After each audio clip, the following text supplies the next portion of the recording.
to you all. Thank you for coming to participate in the VVCU D10 update. We are welcoming Natalie G, who will come and give us all the great news and information. As you probably already know, VVCU is a group of stakeholders and Visitation Valley leaders who come together to increase Visitation Valley residents' voice and to really help to get that voice out there before decision makers. So that being said, Natalie, thank you, welcome, and welcome back, and we're in your hands. All right, good morning, everyone. Thank you so much for having me here today. Quick updates from our office. We introduced a resolution for the city to officially apologize for African Americans and just the atrocities that have happened in the history of the city.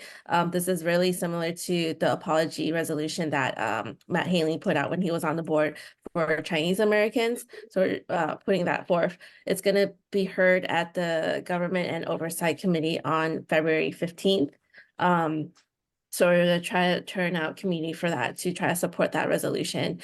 As you may have heard, we are in a mid-year budget cut crisis.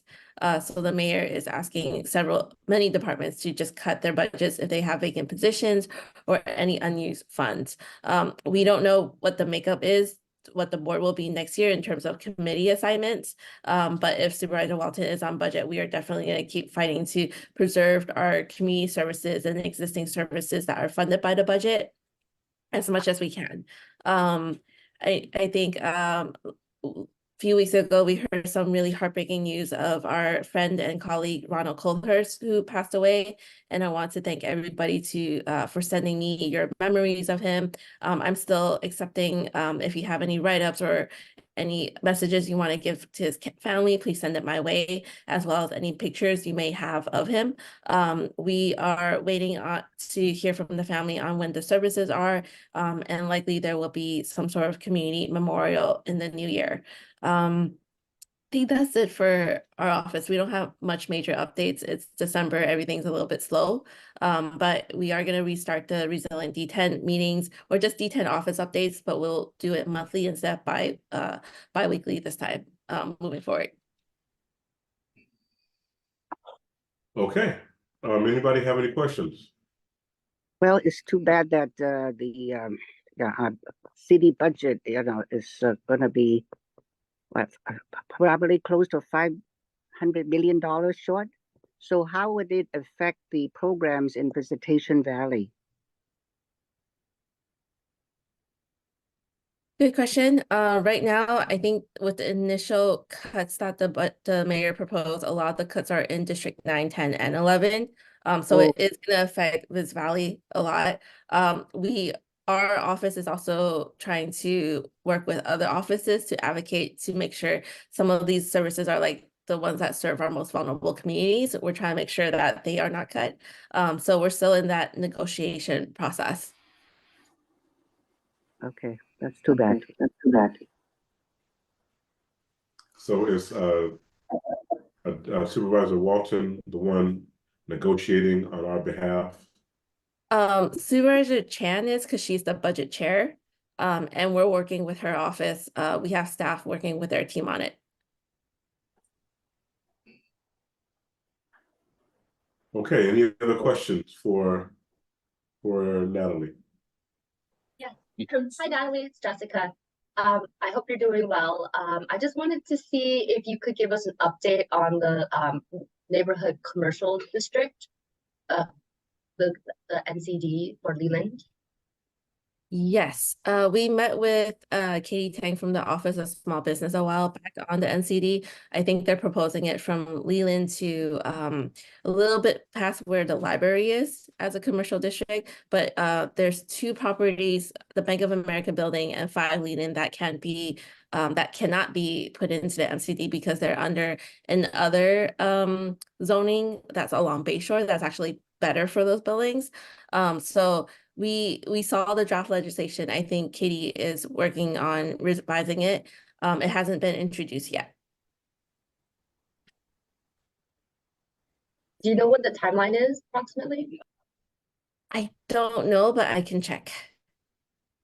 And do you know if there's like a public process on it? I haven't seen it, and I'd be curious to see what it looks like. Yes. So we did suggest to the Office of Small Business to work with community folks on this. I think we want them to gather community feedback. So we're kind of waiting on them to finalize more of what they have and then present it to the community.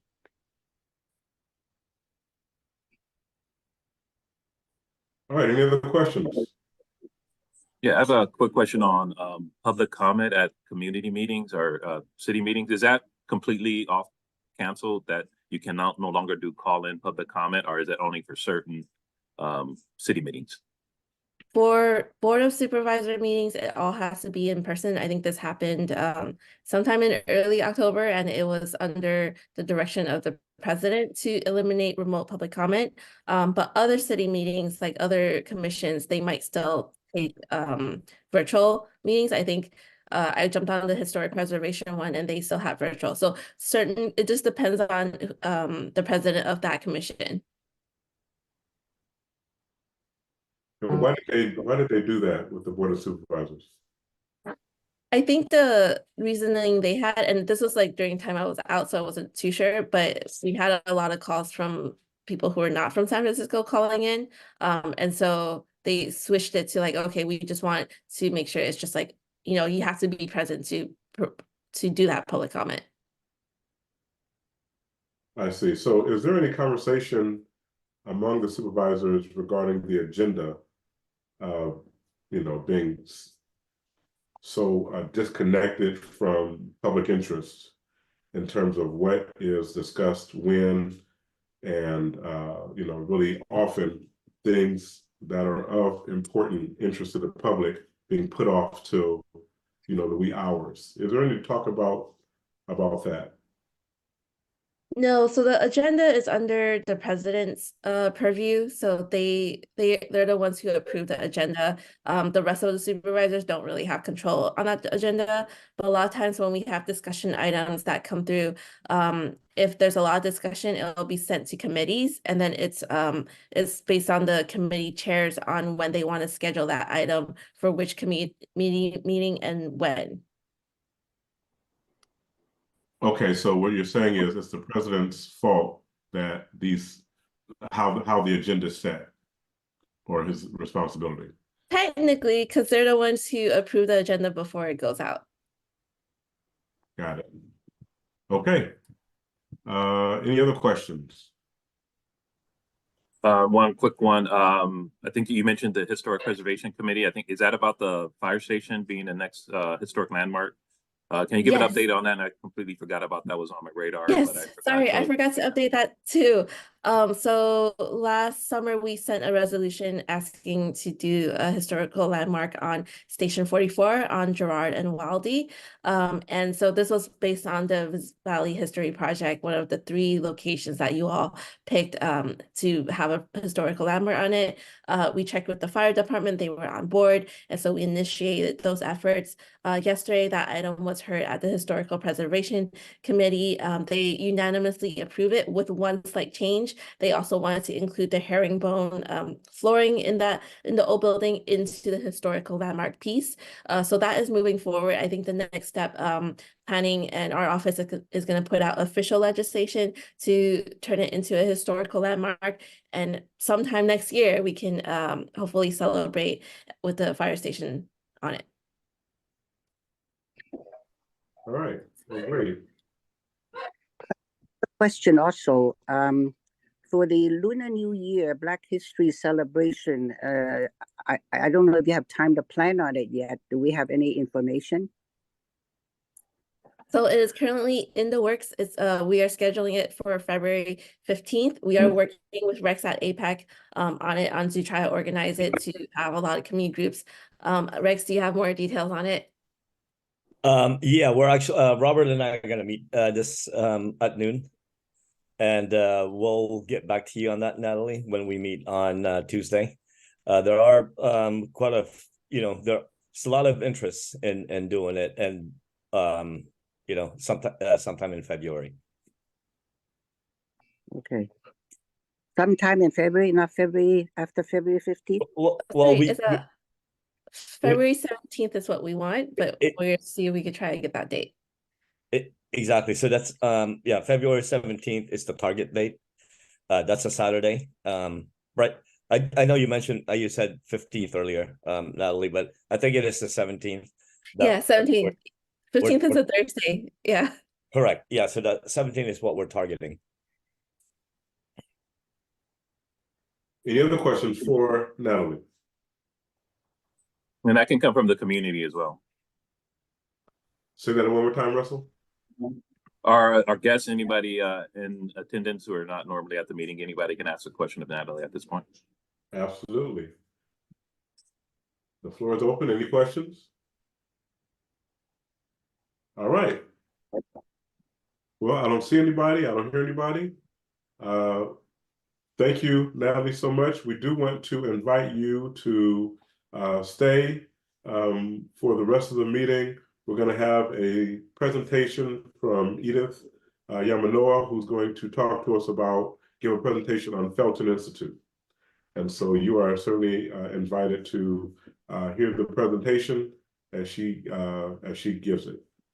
So, Edith, we're in your hands. Thank you. Actually, Natalie knows all about us, so it might be old news. So I should preface this by saying that I'm a program director for Felton Institute for just a couple of the programs, primarily in the Visitacion Valley. And so you'll see, I will list and show some of the programs that we have, but we have 58 programs. So we are not a small nonprofit organization. Felton Institute has been around since 1889, started by Kitty Felton. So it's one of the first non-secular relief programs in the city. Felton played a big part right after the 1906 earthquake in directing the earthquake relief programs and also helping the children who lost their parents at that time. So I'm going to share my screen. It's not the best format, but I will have to do with this. Okay, so can you all see this? Felton Institute, our Yes. mission. Felton Institute transforms quality of life and promotes social justice to accelerate community-led change. So most of our programs are social services and mental health programs, and they can overlap with different divisions, which I will explain. So the target populations, okay, I have to show these divisions that we have: early care and education, mental health, family support, justice services, training, and aging services. Of course, my primary experience is in aging services. So this Felton presentation might be part one and this part two, because if you have questions regarding the other programs, and also our presence in Visitacion Valley. We do have offices at 66 Raymond and at 1099 Sunnydale.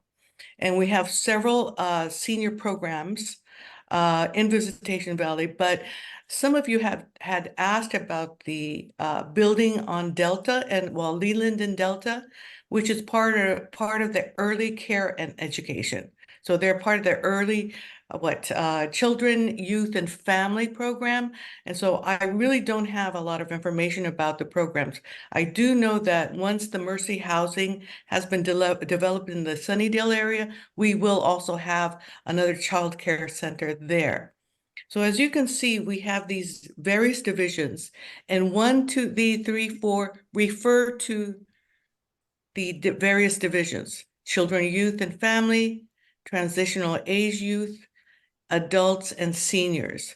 So if you see these little triangles in the boxes, that means that there are services for that particular division in each of these categories.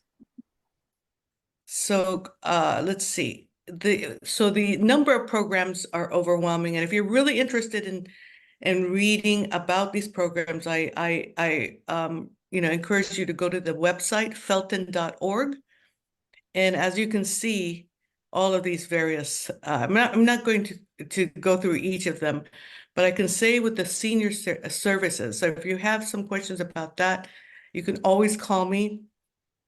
I am not involved in the mental health programs, which may include the case management program. So I can answer to senior companion, foster grandparent, and some of the other programs that are listed below here. The senior community, we also have the senior community service employment program. Many of you know about that program. We provide workforce development, training, and a stipend for older adults 55 years and older to get training and help them find work. So that is, it also depends on the eligibility depends on your income level. Some of the programs that you may not have been aware of, for example, the suicide prevention line is also part of the Felton program. We are involved in many of these mental health programs are referral programs directly from the city. And we do have partnerships like APAC provides social services and translations at, of course, everyone knows at 66 Raymond. We are working with ADRC to provide more services to the community. Starting in January, we might have a person come to 1099 to offer various services, helping them with applications with Medi-Cal, housing, and other types of services.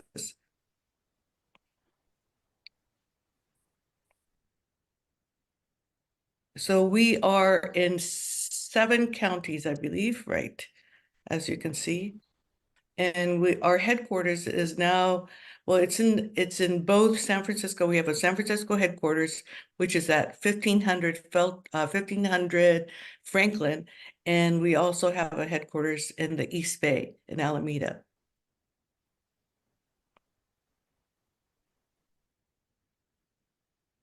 So just in last year, from a year before, I think there's been an increase in the number of clients that we've served from 53,000 to 63,000. And as I had mentioned earlier, we have mental health and social programs, and we serve primarily the low-income community in the 7 counties. So that's it in a nutshell. And here's some people that you might recognize in our executive leadership team, including our very own Kathy Spenceley at the very bottom. That's it. All right. Anybody have any questions for Edith? Okay, great. Hey, Edith, so you said on the new buildings at Mercy Housing, is that new childcare slots for Felton, or does Felton already have childcare in the neighborhood and this is just an expansion? Yeah, it is new.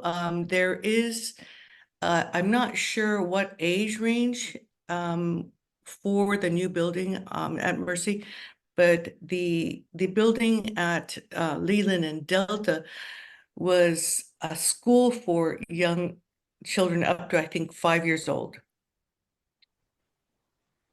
So, and right now, because the building's in renovation, I'm not even sure if it's in operation. Yeah, I don't think it is. I drove by Yeah. it the other day. So maybe at a future meeting, can you have the people who are focused on that building on Leland and Alpha, Definitely. have them come and present about what that's going to be once the construction is done or renovation is done? Will do. So because of the remodeling, will it provide additional space for the community use, or is it strictly for childcare? You know, I really can't answer that question. I don't think the space is going to be much larger. So I think it depends on the schedule of the school. And that would be really up to the division director and Felton, I think, whether the building could be used for public use. Yeah, I think that's a lot of times our 66 is, very crowded. So once in a while, it would be good to have a space to use as well. Yeah. Right. I've been in that building, but it's not very big. I Is it? don't remember seeing like a spacious community room in there. But then again, I may have just been on floors that don't have that. I didn't have a chance to see. Yeah. But that would be a good question. I'm sure, that would be a possibility. I did mention that to Kathy, that the community is looking for more space. Yeah, I think this is interesting because I mean I've heard of Felton and I've heard of for years, but it seems like the footprint in the neighborhood is growing because you mentioned 66 Raymond, the building on Leland, the new space in Sunnydale, and 1099. That's a lot of spaces in the neighborhood, Right. so it's good to know what Felton's doing. Right. I think Delta is the first building that we actually own. So the other locations are leased and definitely, but yes, with the children, youth, and family programs, I think that is growing. And if is that the update? Let me know. Yes. I do have some update on the 66 Raymond with Congressman Mullen as well too. Oh, fantastic. Okay, any other questions for Edith before we make that transition? Okay, I don't hear anybody, don't see anybody. Go ahead, Rex. All right, so I know we've had a visit from Congressman Mullen a few months back, and he's have allocated or trying to allocate some funding to remodel the city building, which is 5066 Raymond. Hooray. But since it is a city-owned building, I think we had somebody from APA come here and see doesn't have the capacity to project manage the project, and of course, because that's not what we do as nonprofits. So what I've done is I've contacted the mayor's office, which in turn connected me with BCYF, who Dr. Maria Sue, who actually put she was part of the team that got that building, and which is now owned by the city. So with her, she's leading the charge now. She's working with real estate engineering to try and get some cost estimate so that they can put some numbers together. So they think they should have some estimate by next spring. So it's a slow process. So something's moving along, and Mullen's office is helping out. That's great. So it's not dead. We for a moment it did die, but we were able to put some life back into it. So Good. I'm pretty confident that when Maria gets on something, she'll make things happen. Who is the contact person that is helping with that? The contact person in his office. You mean at the DCYF office? Well, is it Maria Sue's office is doing this work? Is it Mullen's? I'm not clear. Both. They're working on it together now. Okay, but who is the main person in case we have any questions? So Carol Long is she's the field rep for Congressman Mullen here in San Mateo. Carol, what is her name again? Carol, you met her. Oh, yeah, she came with him during the walkthrough, and then Maria Sue is actually taking the lead on this. Yeah. I gotta thank all those people just to make them happy. Yeah, something is moving along. I'm really happy about that. Yeah, that would be a good idea, Marlene, because that might kind of add a little pressure on them to. Exactly. Yeah. So when we finish, you text me their contact information, so I'll call and tell them how relieved and elated we are. That things are moving along after all these years. Thank you also to you for moving this. Hopefully, it's a Okay. team effort. So Yeah, I'm getting thank you. pressure from, all directions, so I gotta do something. Okay, thank you, thank you. Thank you. All right, any questions for Rex? All right, that being said, I think that concludes the meeting for today. I want to say thank you to everybody that came on, participated. I hope that you got some good information, and we will definitely wish you all Merry Christmas, Happy New Year, and see you on the Thank you. third Thursday of January. Which day? February? Oh, February 4th, right? I hope, yeah, anyway. Okay, thank you. Happy Thank holiday. you. Bye, everybody.